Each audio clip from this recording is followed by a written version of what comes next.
بسم اللہ الرحمن الرحیم۔ کل کا دن عید المبارک کا دن تھا۔ تمام ویورز کو عید مبارک ہو۔ رمضان المبارک گزرا اور اس میں آپ نے ایمان و احتساب کے ساتھ روزے رکھے۔ میں نے پچھلی 2 ویڈیوز جو رمضان المبارک کے حوالے سے آپ سے مخاطب ہوا تھا، میں نے عرض کیا تھا کہ اس کا ایک ایسنس ہے، اسپرٹ ہے۔ میں نے یہ عرض کیا تھا کہ ہر عبادت کی ایک فارم ہوتی ہے اور ایک اسپرٹ،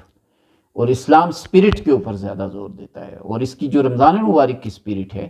وہ یہ ہے کہ آپ کا ایک ٹائم، ایک یعنی زندگی گزر رہی ہوتی ہے اور اس کے بیچ میں آ کے ایک وقفہ،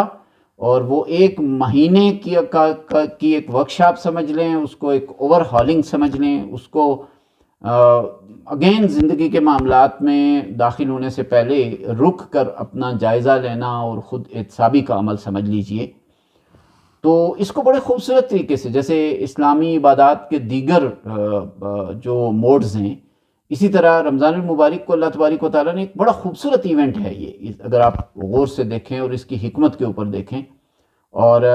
اب جب عید آ گئی، رمضان المبارک گزر گیا، اللہ تبارک و تعالیٰ نے آپ کو تحفہ دیا عید کا، اس میں خوشیاں نصیب ہوئیں، اپنے عزیز و اقارب کے ساتھ آپ نے وقت گزارا، اور اس میں آپ نے انجوائے کیا اس کو،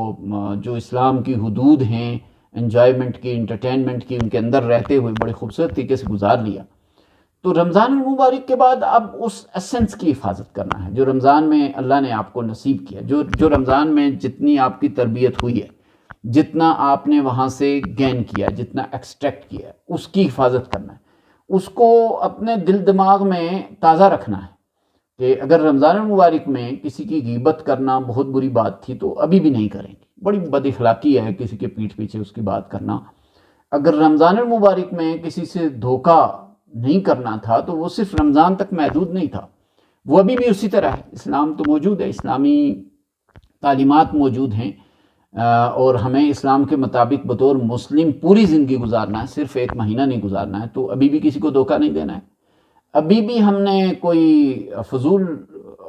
جو ہے وہ بات نہیں کرنا ہے، کوئی خدا نخواستہ اخلاق سے گرے ہوئے الفاظ، گالم گلوچ، منفی بات نہیں کرنا ہے، کوئی ایسا رویہ نہیں اپنانا ہے جس سے دوسرے کو تکلیف ہو، جس سے دوسرے کی جو ہے وہ دل آزاری ہو۔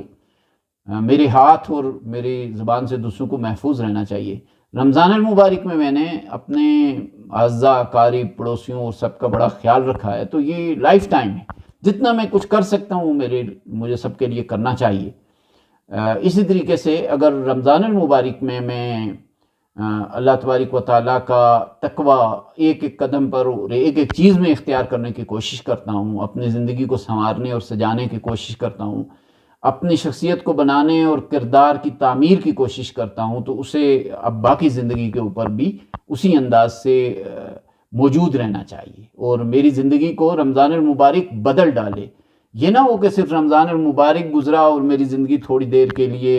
ایک فیز میں تھی اور اگین وہیں پہ پہنچ گئی جہاں شعبان میں تھی، ایسا نہیں ہے، بلکہ رمضان المبارک کو میری زندگی کو بدل ڈالے اور اگین وہ آپ سمجھیں کہ ایک بہترین صورتحال میں چلی جائے اور اس میں موجود رہے۔ اللہ تبارک و تعالی ہمیں اس طرح کی زندگی گزارنے کی توفیق دے۔